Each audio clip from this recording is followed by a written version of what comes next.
you can see what they stripped off, and Jamestown Bronze has that piece.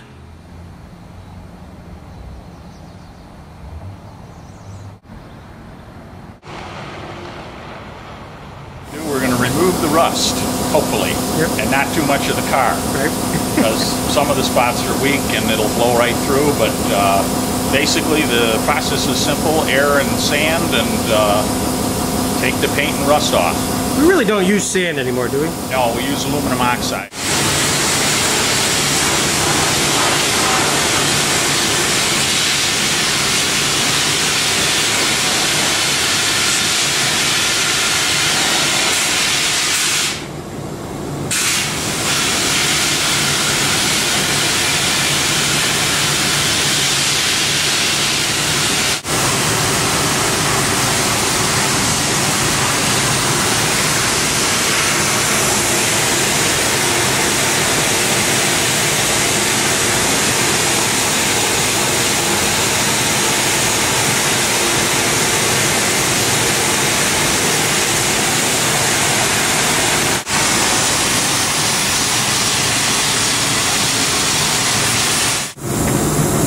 Gosh.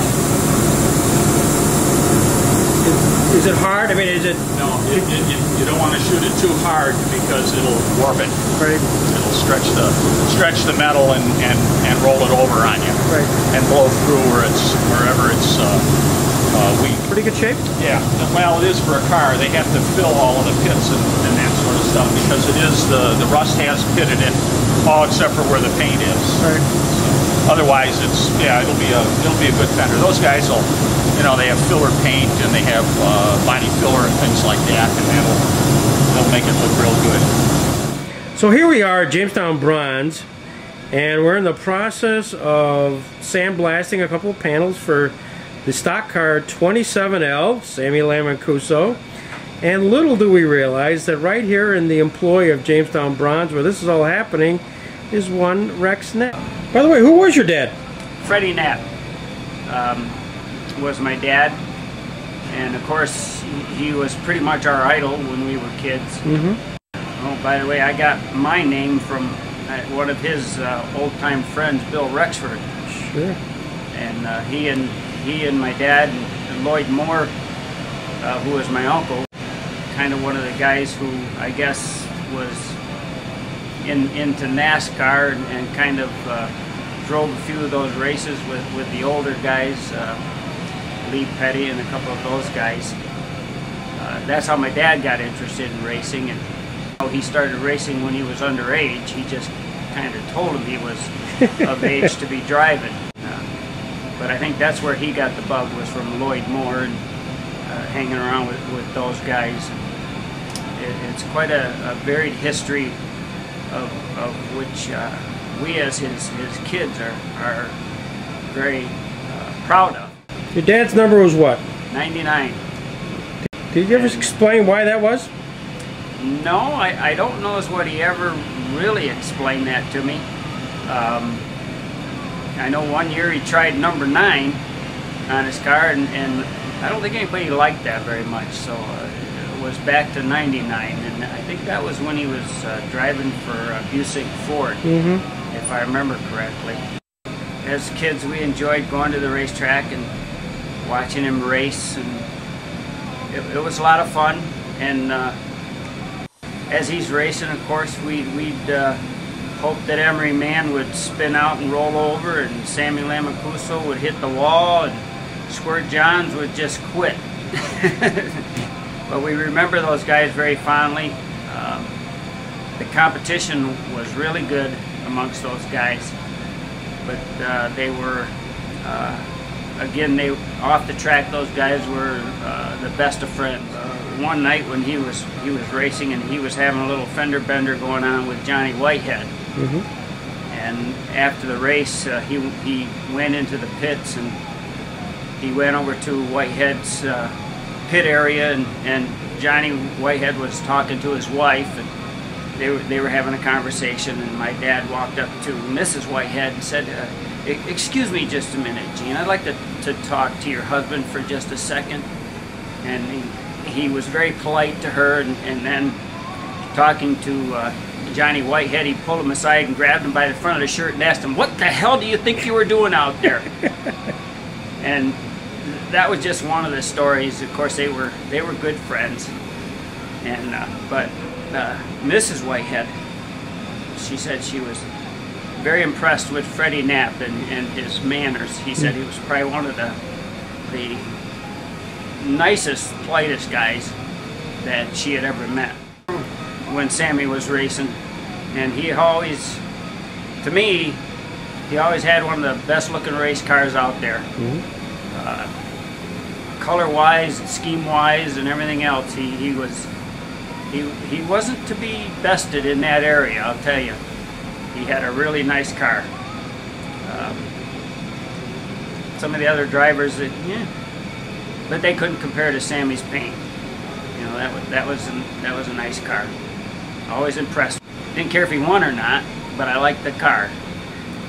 Well, because of what you're doing here, we're going to be able to repaint it, and it'll look like days of old. I think that I can't wait. I really want to see that car. I hope Sammy gets to drive it again. We will. We will. Yeah, yeah. As soon as those panels get done, then they'll be all set. So don't feel any pressure. No, we'll try not to. This is from the donor car. These are the two pieces you really wanted. Yeah, two of the four.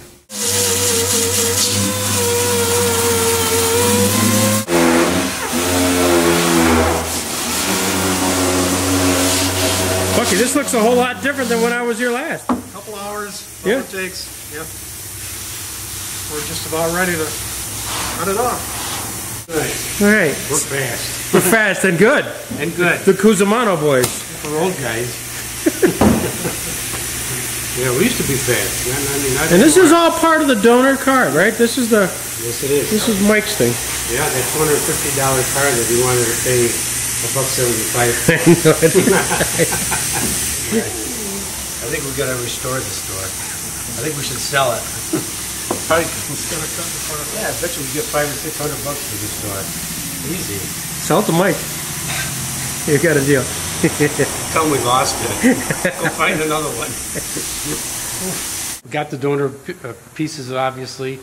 We're getting them prepped for paint. We're going to strip the outer skins off of the shells, like Bucky alluded to earlier. That door had a lot of damage to it, so Bucky and I put our old talents together and we remembered how to fix cars. We fixed it. So Bucky, what's the next step here? I mean, here, look at this thing. This is unbelievable. Well, what you've done. like John said, we got to cut these outer door skins from the door frame. How does one do that? Actually, you take a grinder, right? Grind the edge right here until it's right through the metal, and you lift the skin right off. Is that a hard process? Is it long? It's tedious. Tedious, yeah. But a grinder will take it off. It's noisy. And then what do you do with it? You take it off. You got the skin, then. Well, then we start fitting panels. Right. We have our new quarter panels tomorrow. Hopefully tomorrow or Friday. Jamestown bronze, right? And we'll start fitting all the panels. Everything has to match, and then we'll start welding everything together. Well, I shouldn't say that because we got to do the inside yet. Right. We're painting the inside black. Oh, really? We're going to get rid of all that rust. We're painting it all black. We're going to edge. This is all anal we're getting. Right. We're going to edge the inside of the fenders and door skins bright yellow. Yeah. So when we have it all done, it's going to look like a show car. So it's overkill, but I think it'll be neat. So how's John doing so far, Bucky? John is doing excellent. He's doing excellent work? Excellent. Just like he used to? Better than he used to. He's gotten better over the years. Did you expect Mike Latone to actually pull this off? I didn't. He talked about it the night of the birthday party, but I never dreamed he'd pull it off. Yeah. But here we are. And Sammy seems to be excited? Oh. He's ecstatic. Yeah. That's what he is. He's like a little kid. Yeah. 5-year-old kid. He's as happy as he's ever been. Bucky and I used to work together as kids, and this is like old home week. We're having fun. I enjoy it. I enjoy his company.